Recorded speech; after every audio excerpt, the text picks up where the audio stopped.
Bienvenue à tous! La France a commencé à tester une nouvelle catégorie de systèmes de défense à énergie dirigée, conçus pour intercepter les menaces aériennes à l'aide de faisceaux d'énergie concentrés. Ces systèmes, qui reposent sur des lasers de haute puissance et des émetteurs à micro-ondes, s'inscrivent dans un effort plus large de modernisation militaire axé sur les technologies de nouvelle génération. Les tests se déroulent dans des installations militaires sécurisées où des plateformes mobiles sont équipées de réseaux laser capables de suivre et de neutraliser les drones en plein vol. Contrairement aux projectiles traditionnels, les armes à énergie dirigée peuvent engager des cibles à la vitesse de la lumière et offrent des munitions virtuellement illimitées tant que l'énergie est disponible. Le ministère français de la Défense travaille avec des entreprises nationales de l'aérospatiale et de l'énergie pour s'assurer que ces systèmes répondent aux exigences du déploiement mobile sur le champ de bataille. Alors que les menaces évoluent pour inclure des systèmes aériens petits et rapides, l'énergie dirigée offre une réponse à la fois rapide et rentable. L'objectif est d'avoir des prototypes opérationnels prêts à être déployés sur le terrain d'ici fin 2026, en mettant l'accent sur la défense périmétrique, la protection navale et les infrastructures critiques. Les systèmes de défense à énergie dirigée de la France fonctionnent en concentrant des faisceaux de lumière ou de rayonnement électromagnétique hautement concentrés sur les menaces entrantes, telles que les drones ou les missiles. Ces systèmes utilisent des diodes laser ou des générateurs de micro-ondes alimentés par des sources électriques embarquées, qui peuvent inclure des batteries ou de petits générateurs à turbines. Le faisceau est dirigé à travers un réseau optique de précision qui s'ajuste à la distorsion atmosphérique et au mouvement de la cible. Lorsque le faisceau entre en contact avec un objet hostile, il transfère rapidement de la chaleur à un point spécifique, provoquant la défaillance de la structure ou de l'électronique de la cible. Contrairement aux missiles ou aux balles, ces armes n'ont pas de projectiles physiques et peuvent tirer à plusieurs reprises avec un délai minimal. Le processus de ciblage s'appuie sur des capteurs avancés et des algorithmes de suivi qui fonctionnent en temps réel. Les systèmes radars identifient les menaces potentielles à distance et les caméras optiques aident à affiner la trajectoire et la forme de l'objet. Les données sont traitées par un système informatique embarqué qui utilise la modélisation prédictive pour anticiper comment la cible se déplacera dans les prochaines secondes. Le faisceau laser ou micro-ondes est ensuite dirigé légèrement en avant de la cible en mouvement pour assurer un impact direct.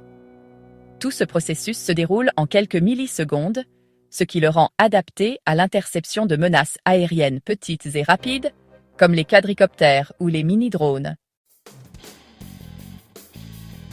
Les systèmes français sont conçus pour fonctionner sur des plateformes mobiles telles que les camions militaires ou les véhicules blindés. Ces plateformes comprennent des tourelles rétractables qui abritent l'arme énergétique et le matériel de suivi associé. Lors du déploiement, la tourelle sort de son logement protecteur et commence à scanner l'espace aérien environnant. L'ensemble du système peut être intégré dans un véhicule de la taille d'un camion de transport standard, ce qui facilite son repositionnement en fonction de l'évolution des conditions sur le champ de bataille. Cette mobilité est essentielle pour soutenir les bases opérationnelles avancées ou les campements temporaires qui nécessitent des options de défense rapides mais flexibles. Le refroidissement est un élément essentiel du système. Les armes à énergie dirigée produisent une chaleur importante pendant leur fonctionnement. Une chaleur excessive peut endommager l'électronique interne ou dégrader la qualité du faisceau. Les conceptions françaises utilisent des systèmes de refroidissement liquide et des dissipateurs thermiques pour évacuer rapidement la chaleur des composants sensibles.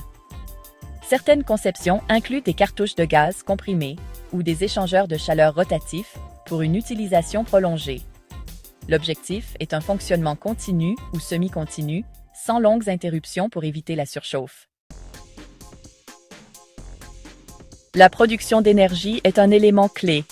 Ces armes nécessitent des impulsions à haute énergie.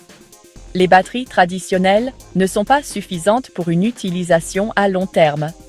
La France intègre des sources d'énergie compactes, telles que des microturbines ou des moteurs diesel électriques hybrides qui offrent à la fois mobilité et énergie. Certaines plateformes incluent des condensateurs qui stockent des rafales d'énergie et les libère instantanément lors du tir. Cette alimentation électrique en couche garantit que le système peut fonctionner de manière autonome pendant de longues périodes et ne dépend pas de sources d'énergie externes qui pourraient être compromises dans une zone de conflit. La France teste des systèmes laser sur ses navires de guerre et ses patrouilleurs. Ces armes s'intègrent au système radar et aux plateformes de contrôle pour détecter et éliminer les missiles anti-navires ou les drones hostiles. L'énergie dirigée en mer tire une puissance continue des générateurs du navire, éliminant les limitations des systèmes terrestres.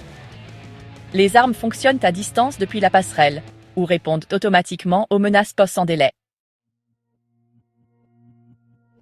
Une capacité essentielle est la gestion de menaces multiples et simultanées.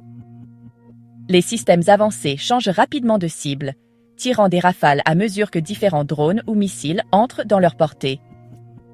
Des miroirs rotatifs rapides ou des émetteurs multi-faisceaux rendent cela possible. Le logiciel de conduite de tir évalue et priorise les menaces. La fonctionnalité multi-cible est essentielle à mesure que les essaims de drones et les attaques de missiles coordonnés augmentent. La France teste un logiciel de défense simulant les conditions du champ de bataille. Le logiciel crée un environnement virtuel avec des drones simulés, des conditions météorologiques et des interférences électromagnétiques. Les opérateurs s'entraînent à prioriser les menaces et à réagir rapidement dans des scénarios complexes. Les ingénieurs testent les réactions du système dans des conditions extrêmes avant les essais en direct. En exécutant des milliers de scénarios, l'équipe affine les algorithmes et la réponse matérielle pour augmenter la fiabilité du système en déploiement. Les systèmes à énergie dirigée utilisent des protocoles de sécurité en couche pour assurer la sécurité lors du déploiement civil et des missions de maintien de la paix. Ces protocoles empêchent les tirs non autorisés, limitent la puissance du faisceau à proximité des zones peuplées et prévoient une annulation manuelle en cas de dysfonctionnement. Des diagnostics intégrés surveillent la santé du système et arrêtent automatiquement les composants si une anomalie est détectée. Ces précautions assurent la conformité avec les lois nationales sur la sécurité et les réglementations internationales sur les armes énergétiques. À mesure que la technologie progresse, les dispositifs de sécurité évolueront avec les systèmes de base. Le développement futur inclut l'intégration des systèmes d'énergie dirigés avec des plateformes aériennes autonomes comme les drones ou les ballons à haute altitude. Ces plateformes mobiles patrouillent les frontières sensibles et les bases militaires ou les zones navales, transportant des unités laser légères pour intercepter les menaces à basse altitude. Sans dépendre de positions terrestres fixes, ces plateformes s'adaptent rapidement aux situations dynamiques et offrent une couverture plus large. Les avancées en matière de miniaturisation et d'efficacité des batteries et la navigation autonome pourraient rendre ce concept viable d'ici quelques années. La France explore la mise en réseau de plusieurs systèmes pour partager les données de ciblage permettant une défense distribuée avec une interception coordonnée sur une vaste zone. Les systèmes d'énergie dirigés sont en cours d'adaptation pour les scénarios d'urgence civile. Des versions de faible puissance peuvent désactiver les drones non autorisés près des aéroports, des bâtiments gouvernementaux ou des rassemblements publics. Ces systèmes perturbent les signaux de commande des drones ou endommagent les capteurs, forçant l'atterrissage ou le retour. Les forces de l'ordre ou les autorités de l'aviation civile pourraient utiliser des dispositifs énergétiques portables pour sécuriser l'espace aérien en temps réel. Cette technologie est attrayante pour les applications militaires et civiles. Il y a un intérêt significatif à l'adapter pour la sécurité intérieure. Si les essais restent concluants jusqu'en 2026, la France pourrait rejoindre un groupe restreint de pays dotés de capacités de défense opérationnelle à énergie dirigée. Ces technologies offrent des avantages stratégiques et symboliques, prouvant qu'une nation peut se défendre en utilisant des méthodes scientifiques avancées plutôt que la force cinétique. La conception modulaire permet une adaptation pour les véhicules militaires, les navires ou les installations stationnaires sur l'ensemble du territoire français. Le développement à long terme pourrait mener à des outils de gestion du champ de bataille intégrés qui assignent des systèmes laser pour intercepter de multiples menaces en séquence sans intervention humaine. L'investissement de la France témoigne de son engagement à prévenir les risques de sécurité par l'innovation. À mesure que les systèmes mûrissent, ils pourraient contribuer aux collaborations de défense européennes ou être exportés sous des accords contrôlés. Merci beaucoup d'avoir regardé. S'il vous plaît, aimez et abonnez-vous.